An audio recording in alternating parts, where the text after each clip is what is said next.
Welcome back to another episode of Keoni Chats. My guest is James Arthur, and James and I have known each other since, let's say, 10 years old or younger. Growing up, he and I played soccer together, and in elementary school, we were under the same roof, but in middle school, we went to different schools, but still in the same district, and then we reconvened in high school. But at that point, we were two different people. We've grown up, we've started developing our own group of friends, and we never really reconnected and re-sparked that friendship from those young days. But I kept up with him after high school and what he's been doing through social media, as I've done with all my guests so far at the show. And I was really happy for what I saw. He was doing amazing things as an entrepreneur, and then he is also becoming very philosophical. And you, speaking as someone that is just getting into that whole new perspective of life because of the experiences I've gone through, I was very enlightened. I was very motivated to get him on the show and just talk to him about where it all came from, because I have started to create new ideologies for myself when it comes to life and how to handle it, and I'll share it with whoever wants to hear. But as far as me preaching it, that's not something I want to do, because it has a personal tie to it. And while that is okay to share, I'm open to sharing. I just don't want to force things onto people, and neither does Jimmy or James. I know him as Jimmy, so I'm gonna maybe slip up here or there during the interview, or I call him both Jimmy or James. So I'm just so happy for him to have gone through what he has gone through growing up, and to be able to be successful and to be on the verge of becoming a married man. So he's currently engaged, and he is. Oh man, I'm just so happy for him, because he seems like he's in a really great place. He has a fantastic fiance from what I've seen. I've never met her in person, and I just can't wait to see what this guy has up his sleeve for the next X amount of years, because he's gonna keep continuing to help people. He's gonna keep continuing on motivating people, and he's gonna keep continuing on thinking about what he can do to push himself forward. And so before we dive into that chat with James, I want to let everyone know that I'm still working on a DC animated movie universe review.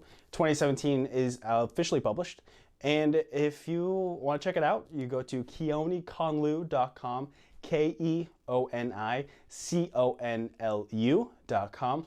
If you're on your phone, click menu. If you're on your laptop, go to the blogs button, and then you would find the DC image. Click on that, and then you will find 2017.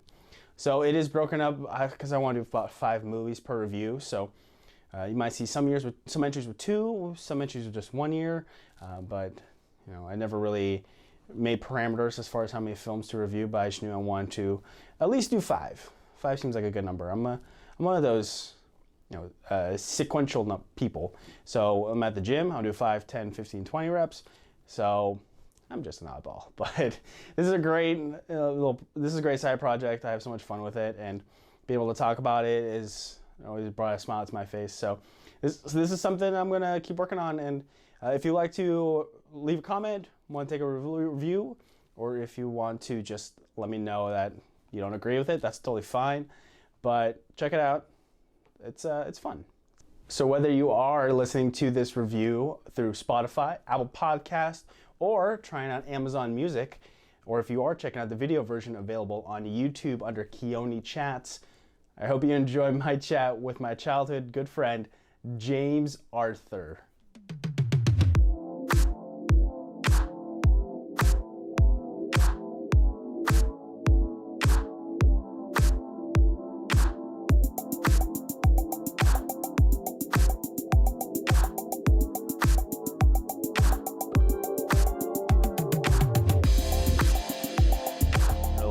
James Arthur, man I've known since I was a kid, is all grown up. We both have the great amount of facial hair starting to come back in. How are we doing today? Good. Doing really, really good. Good. Obviously pretty warm here still in Vegas, so it's a nice day out here. Yeah, so you're now in Vegas, and I wish I had that heat, because it's starting to get cooler up here in Portland. So the sweaters are getting busted out, and the beanie, it's beanie weather again. No, exactly. I wish they had sweater weather out here. What do you miss about Portland? Portland, the people. I'd say Yeah. the people. Honestly, the biggest thing. Yeah, 'cause it's crazy with more and more being out here in Vegas because Vegas is like a melting pot of just everybody from like around the world, and I feel like a lot of people out here don't get to really know their neighbors as much. And obviously, come from Oregon, where you know everybody. You say hi to everybody. You smile. You wave. You hold the door for somebody. And when you do that to people here, they're like amazed by it. And so to me, it's just like a big thing that I truly miss about Portland. So Yeah, everyone, we get Portlanders get the stereotype of being too friendly. And while, let's say, you say you visit New York, you can just be like, wow, this is completely different from what I'm used to. And so you moved out there, I want to say, would it be like a couple years ago, or are you going on year 3 of being in Vegas? yeah, been out here since 2017. Okay. So Okay. yeah, So coming up on some years. have you, what was that first, let's say, couple days like? Because, you born and raised in Pacific Northwest, now heading down Mm. to the Sin City and all that fun, heat. Ooh, very, very different. At first, because we moved to right out of Oregon, we moved to San Diego. We lived there for 6 months. Mhm. So that was obviously very, very different. I love San Diego, but it's so expensive. And then right after that, we moved to Arizona. And the plan was to stay in Arizona, but we got a phone call to move out here, and we ended up moving out here. Um, Obviously, seeing the big old strip and everything, you think Vegas is Vegas, and Mhm. you had no idea what to expect of off the strip. And so moving out here after that, and just getting to realize it's more than just a strip. There's actually a lot of people. There's real people here that live in actual neighborhoods, and there's a lot to actually do out here besides the strip. So Yeah. very shocking at first, but I love Vegas, man. I really Yeah. love it out here. There you go. So Pacific Northwest, Oregon, California, San Diego, Las Vegas. Best food. Where? Ooh, that's tough. San Diego has some really good Mexican food. Um, Oregon has a lot of like, I feel like Oregon just has a crazy mixture of just everything. Um, Vegas by far has the best burgers I've ever had, Mm. and they have some very very fire pizza out here too. Mm. So Yeah. yeah, I feel like you'd have like a scale for different food types, Yeah. And also it can but depend on your mood. It's like, exactly. Yeah. and so I remember watching Man versus Food. He was in Mm, Vegas and he went against a giant burrito and he was at like mm. a casino that had a roller coaster in it. Oh, yep. Did you go there at all? So I have not been there with the giant burrito. I've gone to a couple other places, like Guy Fieri's restaurant that's out here. Uh, Amazing, perfect burger. If you want to go to Guy Fieri's, it's really fire. There's a place out here called Slater's 50/50. They have a huge variety of burgers, which is wild. There's so many random spots out here. Like every day I find I follow so many different foodie like Instagram, social media pages. Yeah. I follow so many of them, so I'm always like trying to find different places and stuff like that. So every day I try to find another place to eat.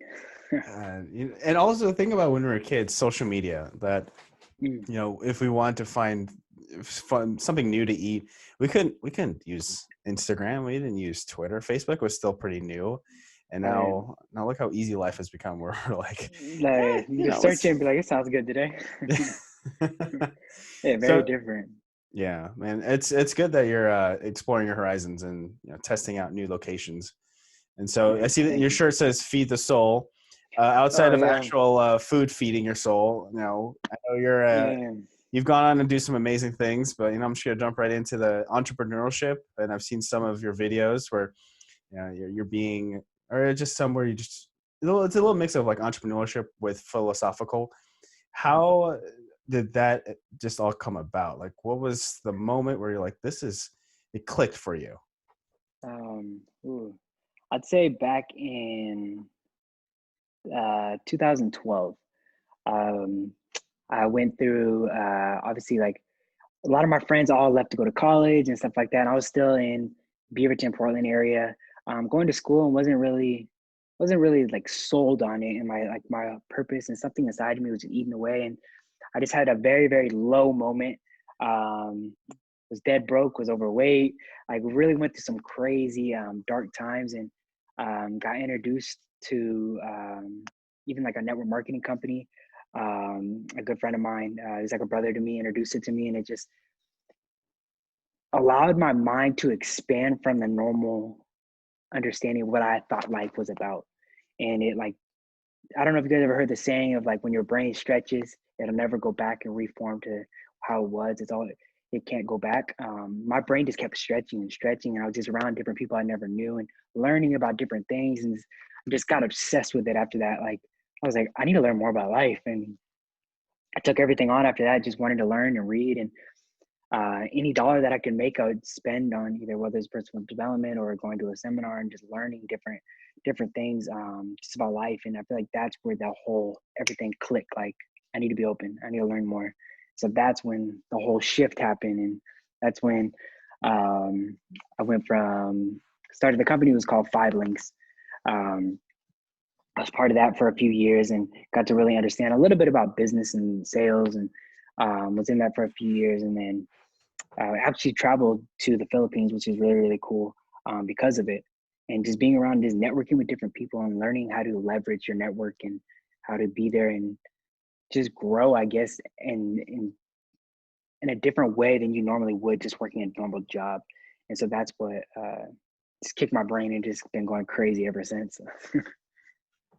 So you said you struggled with opening up to new ideas and Yeah. just what where's because I've also struggled with just trying to accept new concepts, new ideas, whether it is from Mm-hmm. let's say it's from you, or let's say it's from something at work, or my family, just because sometimes I get too set in my ways. I'm just too Absolutely. much of like a hard head, stubborn kid. So Man, they used to call me a one-way Feldman, man. now, was there a specific person you can accredit your change of being more open to, or is this more of this you needed to realize and you kind of pushed yourself to do it? I feel like there's two people, or I'd say three. One, my good friend Terrell. Obviously, I wouldn't know Terrell without his brother Devon. But they said, "Hey, you guys need to connect," because Terrell's the one that introduced me to that other business. But the guy that is like a mentor to me and a good, he's like a I call him my uncle.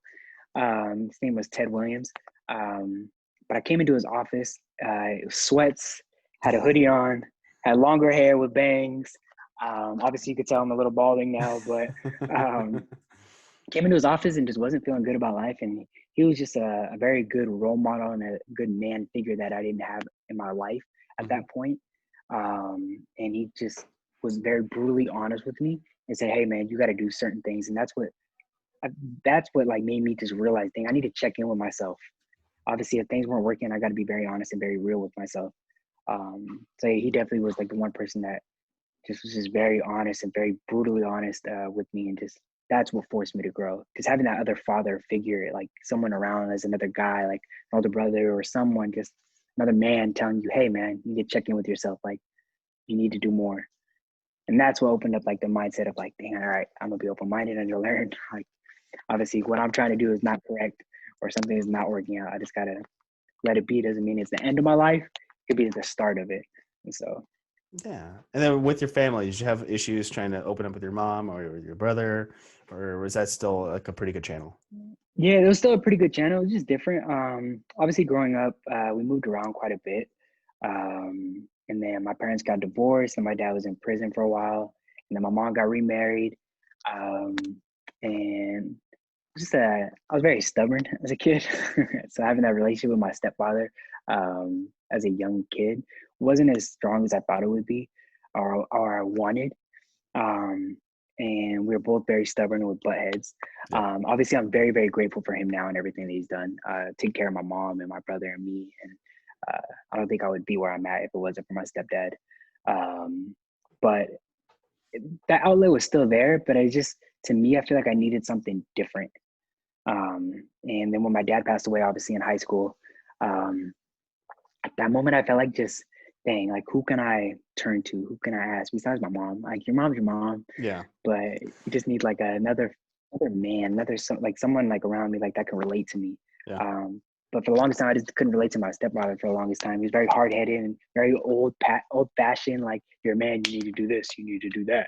Like, Yeah. and just very old fashioned. So yeah, Yeah. And then your dad, did you have a connection with him at all while he was in prison, or maybe once he got out, or was this one of yeah, those situations where you're like, I can't see this going forward? no, absolutely, yeah. I had a really good relationship with my dad growing up because they got divorced when I was 6. So I remember him being around quite a bit. And then when he was in prison, we talked to him. I think it was 2 to 3 times a week. We talked to him on the phone. So that relationship was still there, and he was always there to just confront me or able to just even if it was on a phone call, just talking about something I was going through, having a rough day or something. It was just someone I could speak to that just had an outside perspective as well. And I knew he cared for me, and I knew he loved me. But I had a very good, very, very strong relationship with him. And then obviously, like, life happened. He got out of prison and he started doing well, and he had started to create his own family. But then obviously tragedy happened. But yeah, I had an amazing relationship with my father. And so you're an older brother. We talked about your younger brother Levi before we started recording, just to see how he's Yeah, doing. He's keeping busy. Now, as an older brother, and you know see his progression of where he was, like when you and I met, to going through high school, and whatever he's doing after high school and trying to work. How do you feel when you see him with the things he's doing right now? man, I feel like I have no excuses. I feel like no matter what I'm feeling, I can't give an excuse. Like, this is pure motivation for me. Obviously, him growing up with the disabilities and the surgeries and the setbacks and so many different health problems and stuff like that. Like, it told him that obviously multiple times he wasn't supposed to live to a certain point and surpassed everybody's expectations and just keeps going and thriving. To me, when I look back, like, as much as he looks up to me is, you are my motivation. Like, I can't let anything, like, whenever I'm having a bad day, I'm like, man, I'm having a bad day, but this person has pain every single day that they go through, but still work 7 days a week and don't care. And to me, it's just my pure inspiration, and I know, like, that's what my drive comes from. Do you tell him that? Yeah, I tell him that all the time. Yeah, Yeah. tell him that all the time. And my sister. My sister, obviously, as time went on, she got diagnosed with schizophrenia out of high school and had her son, and then things were just very rocky. Mhm. And just seeing how far she's came as a parent, like, to me, I'm just like, dude, I have no excuse for, like, whatever I'm feeling in my life. Like, I have whatever is going on. That's nothing. That's no excuse to stop or to give up or to even look back. So, And you're an uncle. How does that feel? man, it is fun. I get phone calls every day of different toys, different ideas, different phone calls of random ideas. I hear the weirdest things. I get jokes every other day. He tags me on Facebook. Um, my nephew, he always has to send me a joke, so which is really funny. So Yeah. he's amazing, man. Is your sister and your nephews, are they all in Portland still? The whole family, are Yeah, they all still in the Portland area?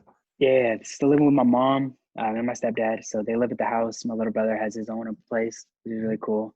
But yeah, they still live in the same house we've been in Beaverton. So since middle school, and it's been there. So, Yeah.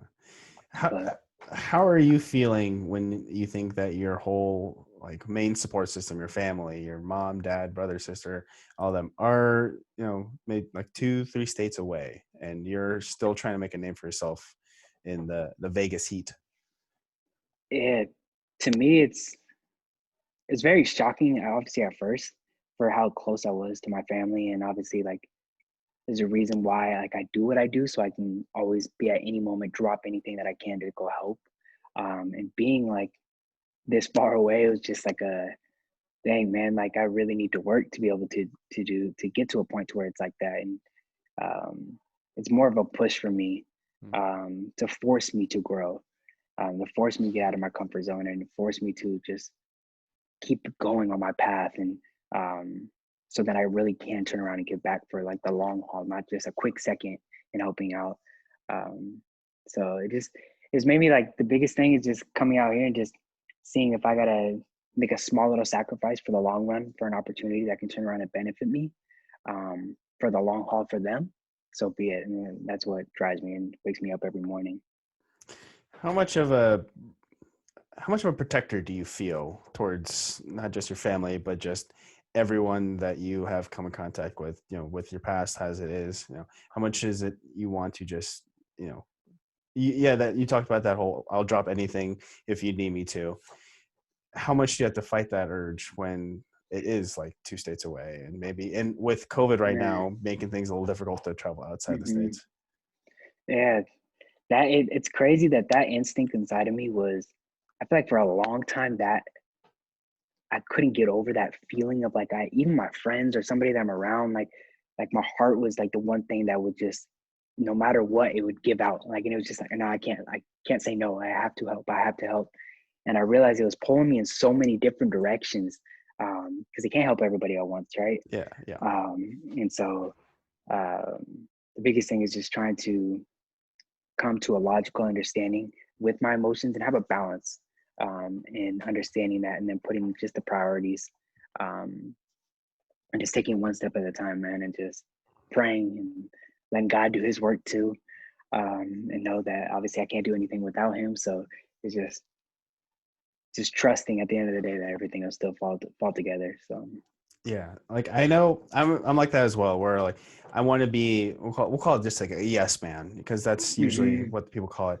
I want to, when it comes to work. So let's say multiple people ask me to do things. I'm not gonna say no because I want to show that Yeah. I can be a good worker. And then when it Mm-hmm. comes to things at home with family or just friends or loved ones, it's like, what, you want me to be at this location? I will do my best. And Yeah. it gets it gets exhausting to And do that, or just to like always put yourself out there. Now when mm-hmm. it came to, because I've had situations where I said I'm going to pick myself over spending time with my friends, and then Right. I see on social media that my friends had a great time and I'm like, oh, I Oh, yeah. missed Oh, I out. missed out. No, absolutely. Yeah. I get that a lot, man. Yeah, Now, no, I yeah, definitely see that. can you tell me about a moment where something cool happened and just because you had decided you need to take a mental self day? Yeah, there's quite a bit, honestly. Like growing up, there was a lot of things. I knew something inside of me always ate inside of me to take time for myself. And there was a lot of times where I missed out with a lot of my close friends or my family went to go do something and I wanted to just be by myself, like whether it was just sitting on the couch and doing nothing, or going for a walk or um, going to the gym or something like that. Like I need that time for myself. As much as I love people and I love being around people, obviously hence my job, I deal with a lot of people. I'm a very introverted person. So I need that time for myself. There's a lot of times like where I'm just like, man, I missed out. Like I hear these stories of like, oh, you weren't here. And I'm like, yeah, man, I know I wasn't there. I just that day, if I would have just figured it out that day, and I'd have been good. But yeah, Yeah. Yeah. But sometimes you're just like, there's other times this will happen again, maybe down the road. I missed out on a trip to absolutely. IKEA. I mean, IKEA's not Oh, going yeah. anywhere. Let's go back Exactly. again next time. Hmm. And so you Exactly. mentioned, one of those days where you want to be by yourself, you go to the gym. And Hmm. then earlier in the interview, you mentioned that you were overweight, and then this is when that shift happened towards having a more open mind. You were a bodybuilder Yeah. for a little bit. Talk to me about that experience. Man, man, I tried. No, it's yeah, it was a crazy experience, man. Stepping on stage and trying to do that. Obviously, growing up, struggled with a lot of weight problems. Um, was had very fluctuations of either being really overweight or just being like skinny fat or like it was just like a very Yeah. fluctuating thing. Like Yeah. going through middle school, high school, um, and I think it was 2013 is when like I first ever saw my abs and I got freaked out. I was the happiest person in the world. I was taking pictures Yeah. and Yeah. I was cool. And then I was like, dang, I'm really, really skinny. I was like, I look like I'm 12. And I realized I didn't have a lot of muscle at that time. And so after that, I was like, dang, I need to really put on muscle. So I went back to bulking and I put on a good amount of muscle. And then after that, it was just really getting back to being bigger and then not seeing my abs again. And it was like a psychological thing. I'm like, dang, I'm getting fat again. Yeah. And so it's just that battle just never stopped. And I lose weight and like do it. And now it's just I understand my body now over so many years. And this is the year, like I've always wanted to try it. Or last year, we just said, you know what? It's January. We got 12 weeks to prepare for a show. You know what? We're gonna do it. And sat with the coach and sat down and um, just did it.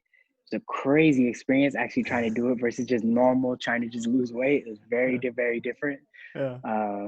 But it was crazy. It was a wild experience. I realized that my body can't handle that amount of food. Even when I started getting leaner, starting getting more abs and stuff like that, it's just doing it that way. Just my body felt crazy. Like it's crazy being next to obviously like my fiance now, Neely, how her body reacted so quickly and like her body loved it. And obviously my brother Berto too, like they're right next to me and we're all on the same page. So we had an accountability partner every time we're doing something, eating our meals together, going to the gym together, doing cardio 2 times a day together. But just watching them and then knowing my body, it was like a complete 180 of what their body was doing. And my body was in complete shock.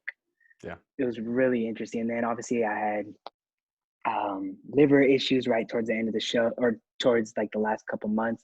And then I fractured my rib, Ooh. which is really wild. And I didn't stop. I still kept going. And then it was a crazy experience, man. But it was fun. I wouldn't change it for the world. Yeah, because I remember when I first started seeing those posts go up on my feed, and I'm just like, what? That's It's like, wait, what? that's yeah. Yeah, I got a What? lot of those questions. I get a lot of those in the DMs. What was the best response? You know, obviously it was such a grueling experience. I've talked to a few bodybuilders where, yeah, it's so testing on your body, and Mhm. unfortunately, not all bodies are the same. So for me, if I see Dwayne Johnson looking as he is, No, I yeah. try to reach for that. I'm not going to reach that. I've accepted The that. genetics is a real thing, man. Yeah. So what Mm. was some of the responses you got when you posted that? You know, say, you know, with the new physique, the new Jimmy. Yeah, it's crazy. A lot of people that obviously close with and stuff like that. Like, hey, congratulations, man. It's cool. But then you started getting people that you haven't talked to in years, like people that you haven't seen since like elementary school, middle school. That yeah, like people literally like people that you're like, wait, hold on, what? And like they're so confused, but they're like just in awe as much as I'm in awe because they're like we know like at the same time like you've been there just as much as I've been there in my life. And I'm like, yeah, this is crazy. Like this is really happening. So it was a cool response just to see and like it allowed me to connect with a lot of other people too, which is really cool. A lot of people who are struggling with the same problems that I used to struggle with as well, that I connected with and was able just to give decent advice. I feel like I've tried everything out there, many different diets, so which is really wild. But it was really great experience, and I still to this day get many responses and questions, and so I love it. Yeah. So I assume it was a large amount of carbohydrates and a lot of everything Yeah. down the nutrition fact menu. Oh, yeah. And I know like I I'm trying to keep, you know, eye on my body and make sure like Mm-hmm. I'm staying in relatively good shape as we're, you know, you and I are both approaching the 30 mark. So Yeah. it is hard to keep that mentality going. How do you kind of, you know, keep yourself physically in shape and mentally sharp as we're getting, you know, older and older, and maybe especially right now with, you know, the gyms being, they're Mm-hmm. open again but not as easily to access or just easily to use like all the machines you want to use. Yeah, absolutely. Yeah, for me, it was just I feel like back like again back to 2012 when that I had that raw awakening for myself. It just always stems back to that. Like you made a commitment to yourself. Do not lie to yourself, and do not basically. I don't know. Just that commitment level of like, don't let yourself down. And so now every time, like obviously there's days like when quarantine and all that stuff first started happening, I was like, all right, I'm gonna guess this will be a while. I haven't actually sat down for a while for a few weeks at a time. It didn't work out, and Yeah. um, but then it clicked back in like, hey, check in with yourself. If you can't go do something else, do push-ups, go run, do something. Like you need to be doing something. And I don't know, just my that inner Jimmy just talking like to you, hey, check in with yourself, be honest with yourself, and just keep going, don't stop. Like no matter what it is. And I don't want to go back to what it was I was at before. Yeah. So it's just, hey, keep going, don't stop. So So I know when, so I had to go through some mental health checks also, mm-hmm. say maybe like a year ago or so. I saw a therapist for a little bit, and it did make me kind of develop these new ideologies towards life. And Absolutely. sometimes, like when I'm talking to someone and then I say these things out loud, I always wonder, are they actually taking me seriously, or are they just like, Oh yeah. okay, yep, sweet? No, absolutely.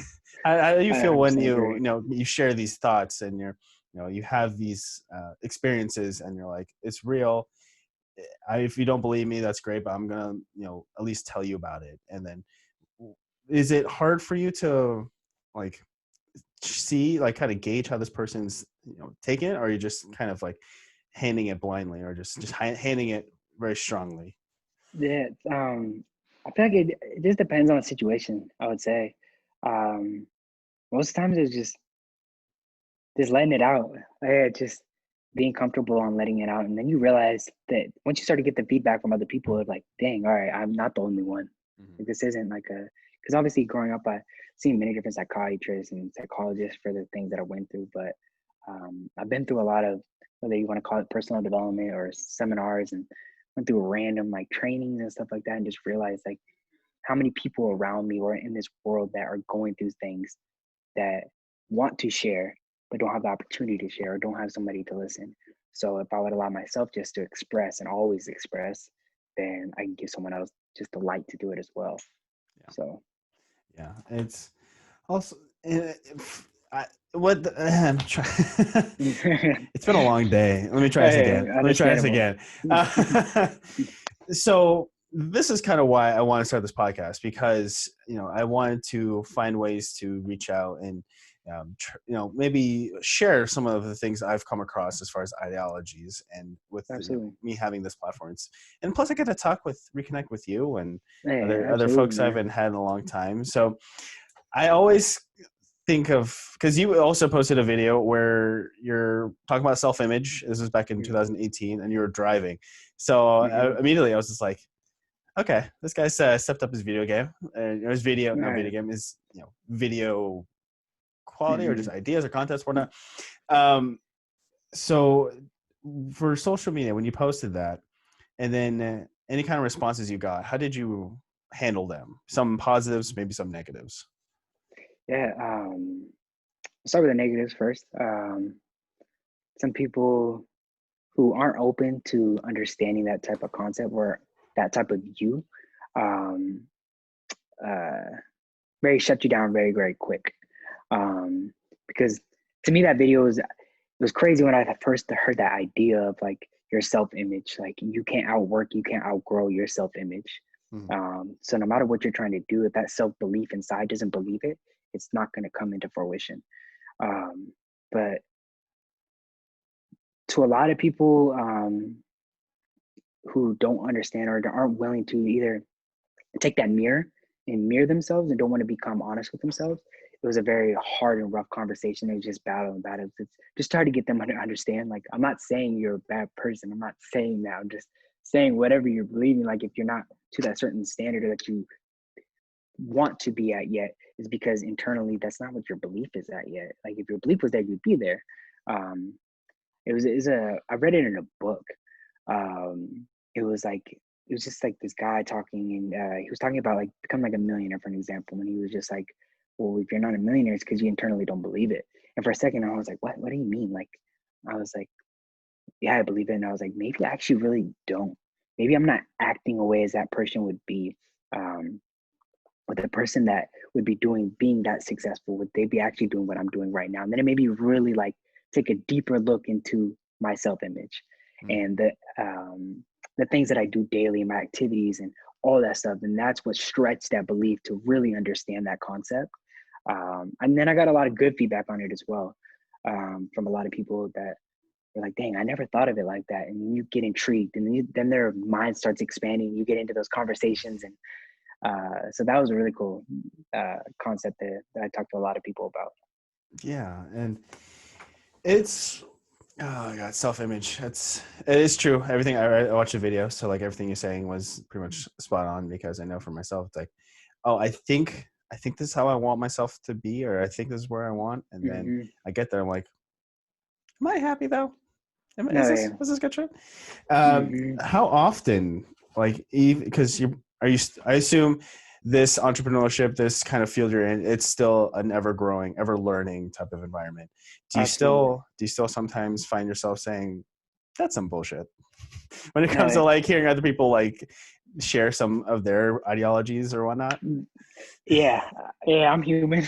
Yeah, man, there's a lot of things that I'm like, wait, hold on, what are you talking about? Yeah, man, there's trying to listen to different people and just trying to have that open mind, which is really cool because now it allows you, once you have that ability, right? I treat it as like as a house. A good friend of mine, when I first started like all of this, we were talking about the concept. There was a book that was talking about how Albert Einstein thinks and how he remembers things, and he puts his mind as like a house. So you open the door to the house. So when you go to the living room, there's certain things that are in there, like certain thoughts and stuff like that. And you go to the kitchen, there's other thoughts, and that's how he remembered things. It was actually CJ, Ah. and me and CJ were talking about it, but it was just, hey, when you obviously you have the door open, right, all times, people can come in and out. So when someone shares an idea with you, it just doesn't have to stick. You can kick it out. Mhm. And so to me, it was just cool. Listen, be open, observe. Like there might be books out there that have like a lot of content that I fully agree with, and then there might be like 3 or 4 chapters that I'm like, this is completely like nothing to do with what but I'm gonna take the pieces that I like and just Yeah. implement it into my life. So Yeah. And I think that's what you got to do with like not just things you learn, but just people you interact with. So, exactly. interact with, we're interacting right now. And then I'm just taking the fact that you are more in touch with your mentality or just the mental health and then the physical health than what I remember. But then again, the last time I talked to you was like what, maybe junior year of high school or something like that, senior year Yeah. of high school. Yeah. It's been a while. So You've had you're some years, man. we've had some years. Yeah. Yeah. So you were talking about, going back to like when you were doing bodybuilding, you're very competitive. You very much Mhm. want to keep going. Now, recently, the NBA world was shocked. I guess this is not so recent, but when Kobe Bryant died, he always had that Oh mantra yeah. of Mamba mentality. Now, I Mhm. remember you playing basketball at Sunset High School, so Mhm. you have that kind of tie of both playing the same sport. How did that kind of Mamba mentality affect you, and then how has it affect you to this day? Uh, man, rest in peace, Kobe Bryant. First off, Yeah. yeah. But that just to me, I've heard so many different thoughts and theories of what Mamba mentality was and is, and to me, it was just more of like a deep, like rooted focus, and it was just no excuse. I'm gonna get the job done. Um, and so to me, it really helps because I can use it in any area of my life. Whether it's your physical aspect, you're like really trying to focus, and you're really trying to get into getting healthier and looking a certain way. Cool. Now take that mentality of just I'm gonna go all in, and I'm gonna play it all out.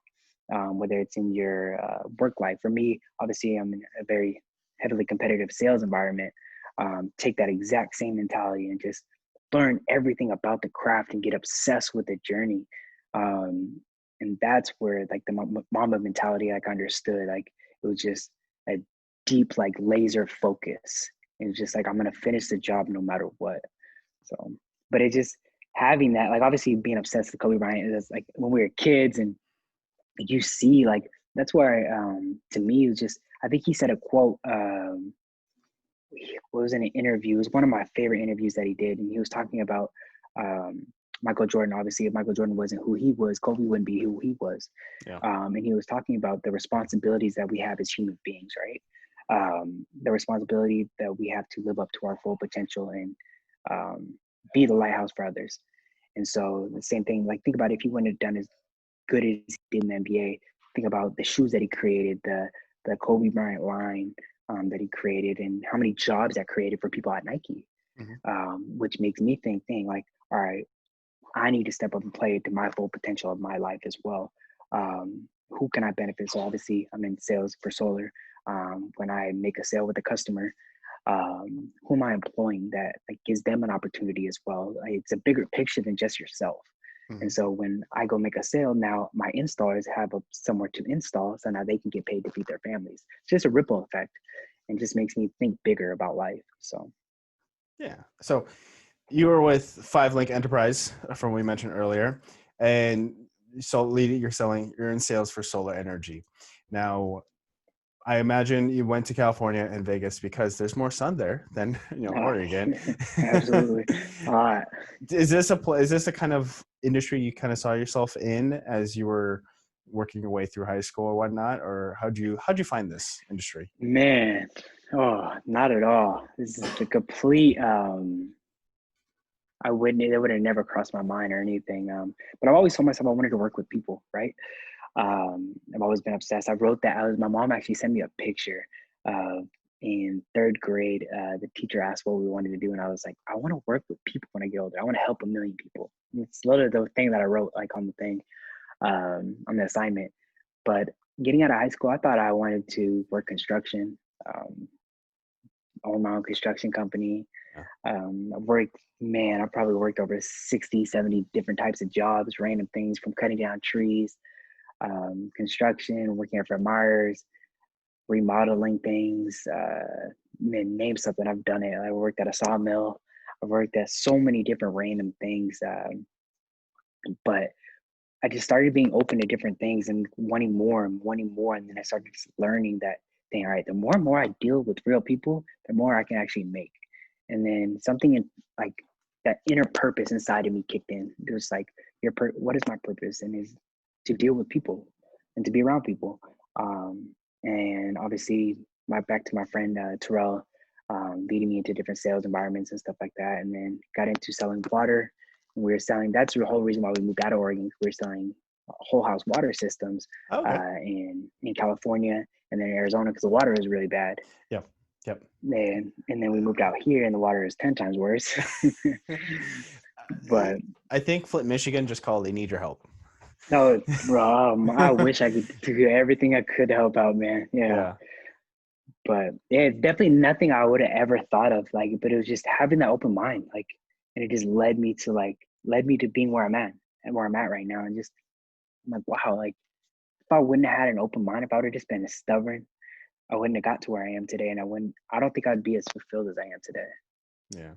I've been approached by multiple people in the entrepreneurial field, and they're like, "Hey, we think you have potential," and blah blah blah. And for me, Mm-hmm. the old school type of work is just so engraved in my head of how to, go in Monday through Friday, have very Mm-hmm. structured 8 to 5, 9 to 5, and just Absolutely. trying to make your earnings through that way instead of the way they're saying it of like trying to cut corners or just trying to retire early. It's like I like working. Yeah, It's fun to absolutely. be out with people, and I could retire, sure, but it's also like what would I do? Exactly. Yeah. How, That's crazy. That idea of like retiring, it's funny that you say that.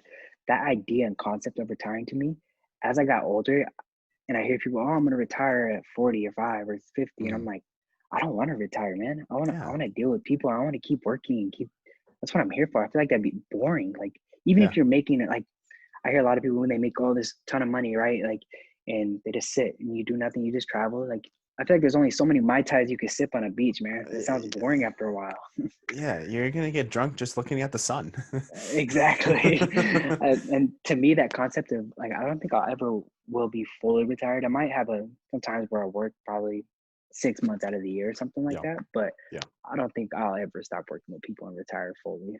Yeah, like with my work, so I work in the financial consulting company in Lake Hmm. Oswego, so I get to hear about all of these older folks that are like, I don't want to retire yet, but I'm open to taking steps back and letting other Yeah. people take a little bit more loads on, and now I'm like, if I whenever I leave this job down the road, I'm just gonna be like, that's a smart way to think about it.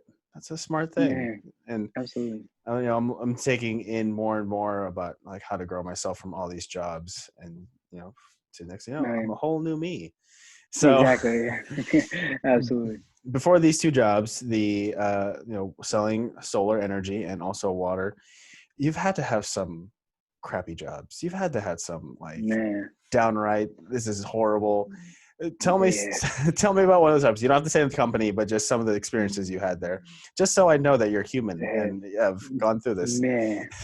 I think I've had some crazy back laboring jobs where my back hurt for months. Like even after I did a job for like a weekend or something like that. Like I've done moving. I worked for a moving company before. Yeah. That was brutal. One of the worst, probably most unsafe ones that I've ever done was working at a bandsaw place. So those giant, huge bandsaws that cut those giant like redwood trees. Yeah. So we worked at a place that was in Portland, and uh, oh man, it was brutal. So they had these giant 2 to 3 inch blades on the side of them. So Yeah. they're huge. And when they would come off the rail, you'd have to fold them, and they're huge. They're like 50 feet. So you have to fold them in. You have to tie them down with this wire, and they would spring sometimes. Oh, And Jesus. saw multiple people like their arm completely just fell off because it sprung back. Oh, damn. Uh, and so to me, that was like, I was little. Like all the guys there were over 200 pounds trying to do this. And I'm like, man, maybe this is not for me. But I did that. I think I did that for about 3.5 months. And then something just clicked like, hey, man, I think you need to stop doing this. It's very, very unsafe. Yeah, a little bit. Um, Another brutal one was really crazy, man. I used to work a lot of under the table. Mhm. Um, uh, and work with like a lot of Hispanics and stuff like that. Go to Home Depot and just wait for a job and just come do that. So I did that for a while. But one of the craziest things I've ever done was work during winter season, where it was harvesting Christmas trees. So you go up to the mountains where they have these Christmas trees, and you cut them down, and then you have to pick them up and you have to walk a Oh, mile or yeah. two, Oh, and step them on this thing. And sometimes you'd have to carry. There would be like 6 foot trees, so you have to carry it by yourself. But you start at I would leave my mom's house at 4 in the morning. We would I'd get picked up at 4:30, and you drive about an hour and a half, and then you start, and you wouldn't get home till like 7 or 8 o'clock at night. But I did that 6 days a week. You go up to the mountains and you'd cut, and it was so freezing. And I hate being cold, man, with a passion. And I was freezing. My socks were soaking wet every single day. My hands are cold. You yeah. have to carry these trees for a mile. And I'm like, dude, this is crazy. Like, but then after you did it, you had to tie them up. So once you did about 50 to 100 trees, you have to go to this place and you have to wrap them up, and then you have to load them onto this truck.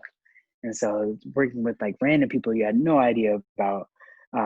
Some of them were on drugs, and it was under the table. Like, so people were doing it, but they load them off to like Christmas tree farms around like the US. Mm. And to me, that was probably like the most outrageous, craziest thing I've ever done. Like, it was so freezing. It was wild. Like, Damn, man. Outside of the, you're kind of getting paid to work out with, carrying the trees up and down, but no, it's the worst kind of man. workout. It's just Oh, yeah. not the kind that you want to like, you'd I wouldn't want to even go to go. the gym. No, that's Yeah. what would you say you got as far as characteristics from these experiences? Work at the sawmill, the bandsaw, and then this tree logging illegally. I don't know if You're there's right. so many things I want to like jokingly ask, but I won't do that on No, camera. So, but it's man, it's a side. A lot of crazy things. Not to me, it was just having the respect for other people. Uh, that they do whatever it takes to feed their family, yeah, which is really, really cool. So, um, to me, it was just like, man, I never have any excuse like to stop doing something like or say life is hard when I have certain opportunities in front of me. When other people, that's what they would do just to feed their family to get by, and it was crazy. What really I forgot to share this at the end of it. So we got paid because under the table. Keep that in mind. yeah. So he paid us $400 the first week. And I'm like, $400. I was like, this is a lot. We're working like 60, 70 hours a week. And I was really confused. And he was like, no, he's like, that was just like the upfront. So you guys know. And then at the end of the month, I'm going to pay you guys the full amount. Okay. And I'll give you just a huge chunk of cash. And I asked my other friend who knew the guy and like all this stuff. And they're like, yeah, he's very credible. Like, don't worry about it. He's paid us before. Don't worry.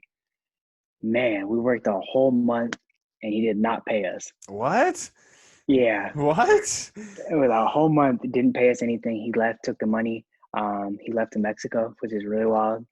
And even like the friends that I was working with that knew the guy, they were all out of it, like very upset. And they went to the house where he was supposedly living at. Like So that was a crazy experience to me. I was like, yeah, I Jesus, don't think man. I gotta stop doing under the Yeah. table jobs, man. This ain't legal. Yeah, because when you say you were staying at Home Depot waiting for any kind of work to come through, that's stuff I see in the movies, and that's Mm, stuff I see people that were struggling have to do to be able to survive for the next day and next week and next month. mhm. Now, this sounds like that was your reality check, but then when you look back at it, are you just like, if I see someone in the same situation, I'm going to do whatever I can to help, or are you just like, I'm just gonna let everything else this person figure out this life for himself? No, absolutely. To me, it just I have a more empathetic feeling towards people like that. And even though a lot of times I post a lot of stuff on social media about like obviously like man, you got to work. There's no excuse. Like you need to keep going. But obviously, when you're in a situation like that, that's all you know, or that's all you have in front of you.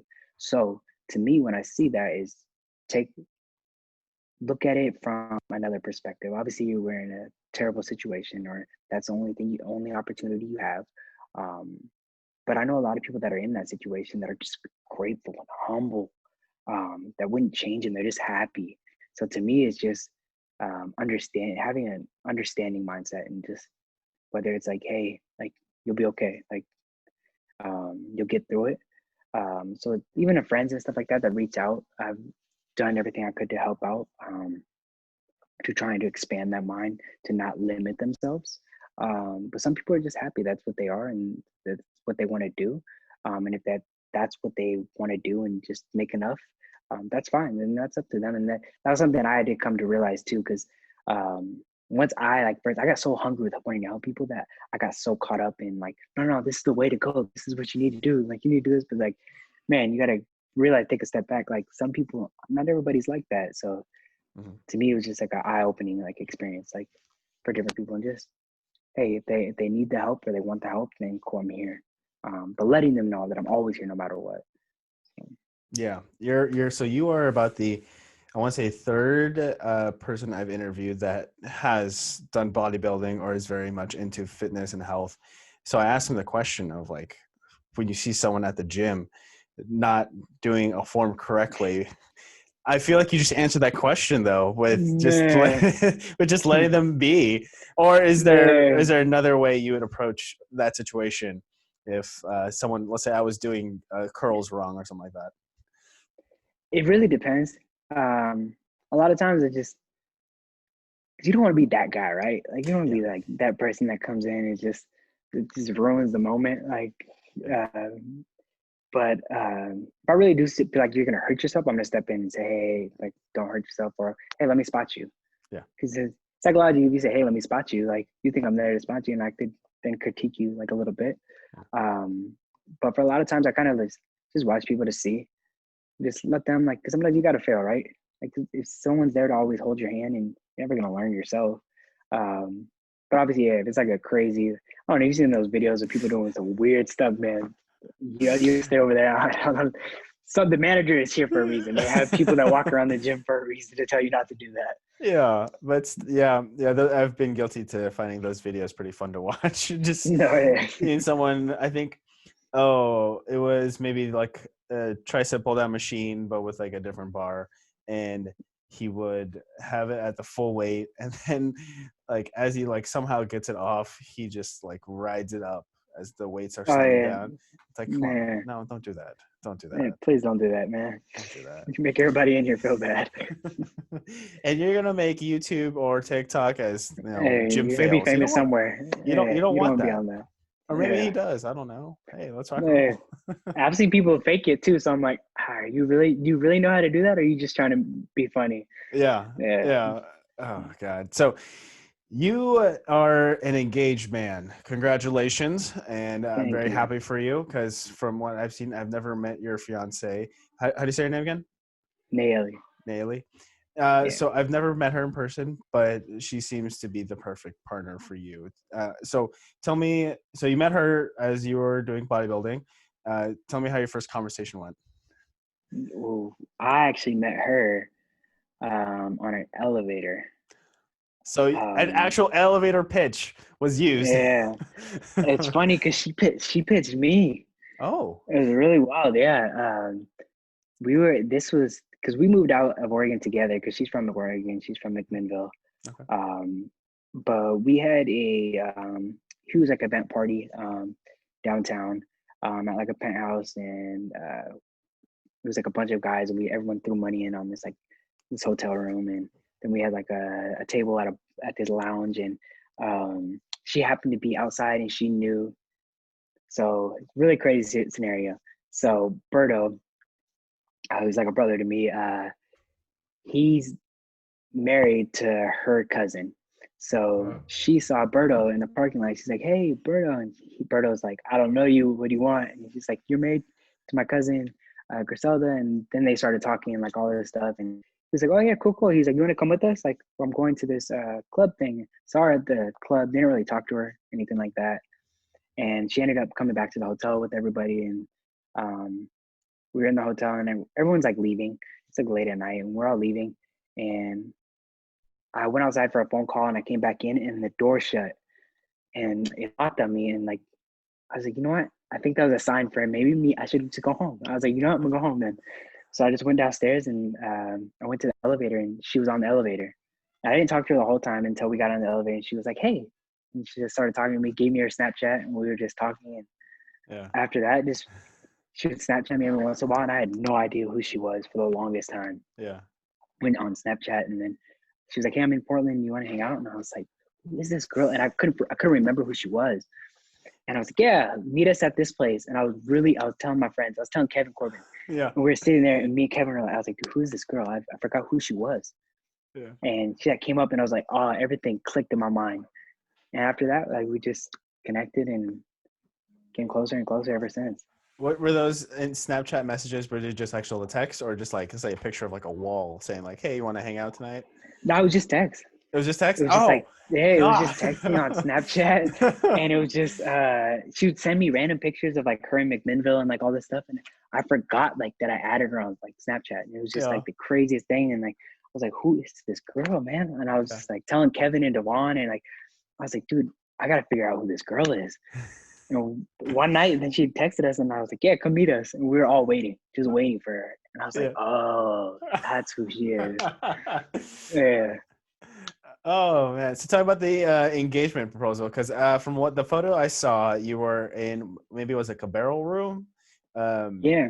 At and a then winery. obviously COVID, so I did see some masks. So Hmm. how much playing went into that? Man. Uh, so I went to Colombia this year, and I was planning on proposing right after I got back and doing it out here in Las Vegas. Had this cool idea set up and everything. Boom, came back from Colombia, and quarantine happened. Uh, And I was just like, oh yeah, this is not gonna work out. This is interesting. And months went on, and I was just trying to figure out what's the best way to do this. My idea just got shot. what was the original idea? uh, Okay, you did it after Columbia. What was the original yeah. idea? So there's this cool like rooftop like uh bar thing here that has this like stairway that you can like see the city, Oh, and it's like a cool view, but you can have like a DJ, you can have food and stuff up there. And I met the owner, and I asked him if he could actually do it, and he said, oh yeah, he's like, I'll set everything up for you. And it was like you could see the entire strip, and you could see everything. It was wild. It was, but it didn't work out that way. yeah, And then I was just trying to figure out, and I was like, you know what, I'm gonna do it at a winery. yeah. I was like, keep it simple. And I was just sat in, her sister was a huge blessing in that and helped me out. Um, and just like, you know what, we're going to do it at a winery. Cool. So I call wineries, and obviously knowing Oregon, every single winery is like, hey, you need a mask, and we're limiting to 3 people, or we're limiting to 6 people. And I was like, man, she has more than 6 people in her immediate family. So this is going to be rough. Yeah. Um, called man, I was on the phone probably for like 2 weeks trying to find a place, and Mhm. eventually found this amazing place. They did a phenomenal job. They're like, yeah, we can do 10 people. So I was like, all right, I gotta limit this. Yeah, 4 extra Obviously, people is big. exactly. Yeah. And just immediate family. And then I was talking to the guy, and I added like obviously Chris in there to take pictures, and then a couple other people. And I was just like, man, I'm already at 13 people. This is kind of weird. And I was just like, oh, we'll figure it out when we get there. And just got there, and uh, her family and everybody else helped set up. And we went in. I told her that we were meeting up with like old friends of mine, like to see they just had a baby, and they just wanted to drink wine and relax with everybody and introduce the baby. That's what I Is told is her. is that actual true? You had friends Mm, that know? no, nothing. She was just like, "What is this?" And we get out the car, and I blindfolded her, and I was like, "Yeah, they're making us put on these weird blindfolds. Like, I don't know, like." And I put on mine too, like to make it look like it. And I took mine off and then started walking with her. I would hope so. You can have the blind leading Yeah. the blind. then yeah, just got there and then turned around, and yeah, man, it was a surreal experience. I had all these ideas and thoughts what I was gonna say in my head, and the moment my knee hit the floor, it was like I didn't know what to say. It was Yeah. just like, "Will you marry me?" And it's just like said a few other things, but it was just, dang, like you Yeah. just get stuck because that moment becomes like a reality. Like so many things that Yep. you like, dang, I'm gonna be married. Like, this is the woman of my dreams. Like you sit there, and then it really kicks in, and I feel like that's what my brain was just going a million miles a minute. Yeah. But it was a Tears. blessing though. Tears. Cried. Yeah, Yeah. There yeah, you go. she was Only way going to do it. crazy. Yeah, I was tearing up a little bit, so it was good. It was a blessing. Yeah, it's just so crazy because, you hear, you have this experience with your folks that they divorced, and then, um, your mom's has you have a stepdad now, and then now you're about to take that leap into the marriage life. And Hmm. what kind of advice did you get from family or just other like married friends, or Man, what'd you search out for? yeah, man. I don't. It's just for me. I've always. My mom's always been a great person when it comes to relationships, giving me advice for. Um, and she always told me, "Hey, women are bad. Few and far between are worth saving." Yeah. But she was always like, "You'll know." She was like, "You'll know." And to me, like just taking the advice, seeing how a lot of people how I didn't want to end up. Mhm. To me, it wasn't so much of like taking in like all these different advices from different people. It was more of like looking at the people that ended up a certain way. And I'm like, I don't want to end up like that. What Yeah. did they do to end up like that? Yeah. And so to me, it was just trying to do the opposite, complete opposite, and searching and looking and just reading a lot and watching videos and just trying to understand more about relationships. And then obviously, which led me to the Bible and made me get deeper in. And for the longest time, that was the one thing my mom told me. She was like, the only way you're gonna understand is if you read the Bible. That God's gonna tell you everything. And I finally did, and it made so much sense to me. All these different things that like go on, and it just that's when everything started clicking for me. Mhm. Yeah, because I remember when we were younger. I don't know how I remember that because I've had two concussions in my life, so it's like I don't know if I can properly remember things. No, yeah. Yeah, I don't remember you guys being extremely religious or just I mean, I guess we never had that Man. conversation because it was either school or we go to soccer practice. Exactly. Yeah, it's crazy. Yeah, I didn't really talk about it much growing up, with a lot of friends and stuff like that. But my mom was every Sunday. She was heavily involved in the church for a long time, but she never pushed it on me. She was always like, "Hey, whatever you want to do," she's like, "Gotta work through you." She's like, "Go explore." She's like, "Go learn." She's like, Mhm. "Only you'll find out. I can't force you to learn anything, want to do something," which is really, really cool.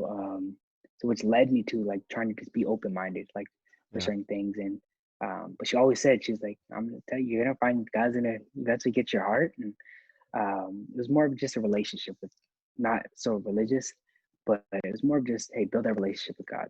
And then that just once I understood that, then okay, now this makes Yeah, sense. it all Like starts everything starts to, clicking. yeah. Like, but yeah, never was really like that, like growing up. And so Yeah, because I've had this conversation with my mom too, because I asked her like, "Oh, why?" I've only gone to church once growing up with my mhm. grandma and my brother, and I just remember him and I were just playing with our WWF action figures and No way. trying to be very quiet. Yeah, But then she just said that she wanted us to discover religion for ourselves, and she just wanted absolutely. us to, have our own path because she has her views on Hmm. it. My dad has his views on it. Um, Hmm. but what's funny is that I never got into religion. I never read the Bible. I've never gone to church outside of that one moment. Maybe I've gone to like a youth Hmm. group, but honestly, I went to that youth group because of a lady. So not really No, the greatest hey, reasons. hey, man, whatever draws you in, right? um, but what's crazy is that like I don't follow it, but like when it comes to, let's say, the media, like TV shows or movies that have to do with like God versus the devil or angel versus demon, Hmm. that's I'm all over that. I'm like, I'm Yeah, down. This is gonna be great. And then hey, oh yeah, so I tell that a few people and they're like, you make no sense. I was like, I know. hey, it's crazy because I feel like it's in the world that we live in, right? Like there's so much that goes on, especially in today's society, right? Like social media and like so many, like we have so access to like your phone, you have access to literally everything. Mm-hmm. And so we get bombarded with literally so much. And to me, it was just now it makes sense why these distractions are here is to distract you from that, Yeah. from the purpose. And which is like a cool thing. So I feel like a lot of times, like when people grow up in like religion and stuff like that, they get pushed on it. It's just forced on them. Yeah. And they're like, as they get older, like, you know what? I don't want nothing to do with that. And it's just complete opposite. And so to me, it was just trying to understand that because to me, it was, I've always wanted to understand more about it. Yeah. So I've taken religion classes and I've studied and like, man, I've done so many different like research and listening to different people that are from different religions who are close friends and just seeking out information. And once I find out, like learning like all those, a lot of that stuff that's forced on you and all that stuff, that's all just to distract you from the truth. Mm-hmm. And so when you weed all that out and you actually get to the bare truth, and I like history for like that was one of my favorite subjects. Just learning about history because you can learn a lot from the past, right? Um, and just learning what was like the truth back then, and what started like or what information can be provided, and then that's what led me more and more deep. Everything kept getting closer and narrowing in, stricter to the Bible, and I was like, man, everything is really straight from the Bible, like. And it's crazy how like things that go on like today with like worldly stuff is from religion. And I'm Mm-hmm. like, dang, dude, like even though the Bible talks about like not to be so religious focused, like be focused more on like the word, like in the truth, like not religion. Mm-hmm. It's a very interesting concept when you actually like get into that and to say, you know, I'm gonna keep that open mind to understand that. And then to me, it was just like a wave of information that has made sense afterwards. I was like, ah, okay, now this makes sense. Like, That aha moment. yeah, Yeah, it feels good. It feels good. I absolutely. remember feeling that way when I figured out math finally. Oh yeah, I was like, man. holy God, what was I thinking? Why Like this makes sense. this makes sense. I just need to, take out that decimal, maybe move that number to the side. Look at Oh yeah, that. Found it. Found it. exactly. No, So absolutely. so I like to end my interviews by asking a couple hypothetical questions from this packet of 6 pages that I got Right from on. work. So Got you. Oh wow. I got a couple here that I saw that might be actually something a little bit up your alley. So, my first hypothetical question for you. So, if you could control your dreams, what would you dream about? My dreams. Um, that's a good question. That's a very solid question. Yeah. Bring that up Oh in next wow. time we have a little conference and be like, hey, so Yeah, I was on a man. podcast and Yeah, I'm gonna. That's a good question. You control your dreams. Um, man, if I can control my dreams, I would just dream. I'll just interact with people all day. Just ask yeah, people. Just learn more about people. Honestly, because every person, I think, because it's crazy. Like when you meet people in real life, right? Um, what happens when you have a dream? When you think about it, um, it's so funny. I saw this like funny TikTok thing of when you meet people in real life, it's like unlocking a character to your dreams. So it's like when you meet these people, I'm like, cool. Now in my dreams, I want to be able to actually interact with them, and, like learn, like just learn them and just get to know them. I feel like that's what I would do. yeah, yeah. That's, I mean, I would have gone the because I'm still a little playful, a little childish. I'm like, oh, I Oh could yeah. just dream about flying around and Oh wearing an yeah. S on my chest. Oh yeah. Or the X-Men behind you. Yeah, or be an X-Men, or have that. Exactly. You can kind of see a WWE belt on my Oh left yeah. See shoulder. that. So The people's make champ. the people's champ Yeah. exactly. Oh yeah. So my second question for you: if you could tack on 100 years to the end of your life, but you would be old and frail during those 100 years, would you still do it? And what is one thing you would want to accomplish? I added that a little bit extra. 100 more years that Yeah. I was like frail and I couldn't like do anything, or Yeah. So let's say once you get to 100, you stay that way. You don't get older. You just continue on for another 100 years in the way you are once you reach 100. man, I would,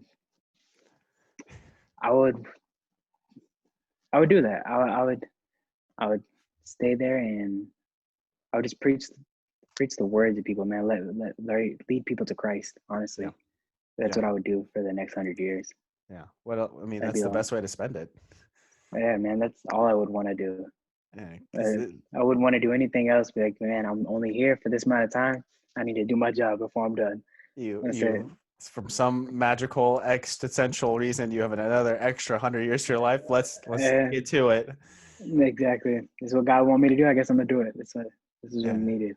Yeah, because this, So religion and entrepreneurship and philosophical ideologies, those all seem like such big things to you. And for you wanting to spend your extra 100 years not traveling the world, not maybe traveling yeah, the world a little bit, but not doing anything ridiculous like this guy that wants to become Superman. yeah. All right. That speaks to how much focus and determination you carry with you on a day-to-day basis. So I'm proud of you, kid. You're doing some Thank you, man. I appreciate amazing things. I'm very happy to have Guy on the show and finally talk about you.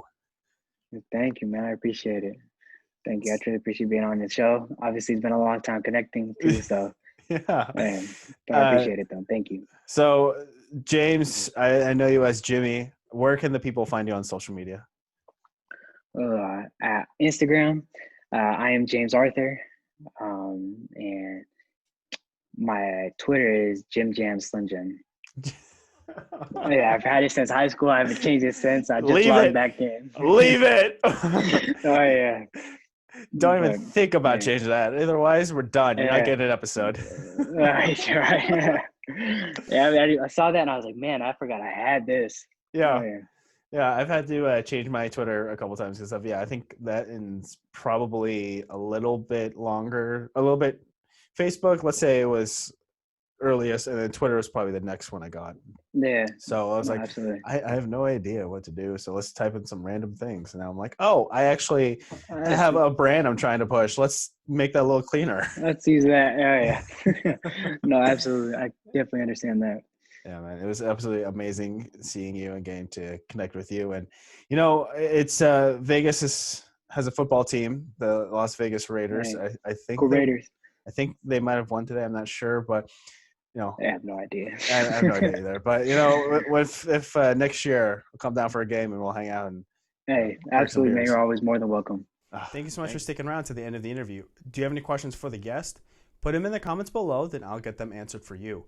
So if you like what you heard and you want to hear more from Keoni Chats, the show can be found on Spotify, Apple Music, and now Amazon Music. But if you want a video version, you can search Keoni Chats on YouTube, subscribe, and hit the bell button to get notified when a new episode is released. To stay connected with KC Media and Keoni Chats, you can follow KC Media 13 on both Instagram and Twitter. And then on Facebook, search Conlu K Media, and that will take you to KC Media's Facebook page. So if you'd like to be a guest, go ahead and direct message me on any of those social media platforms, or you can email me on kcmedia13@yahoo.com. So until the next episode, everyone, please take care.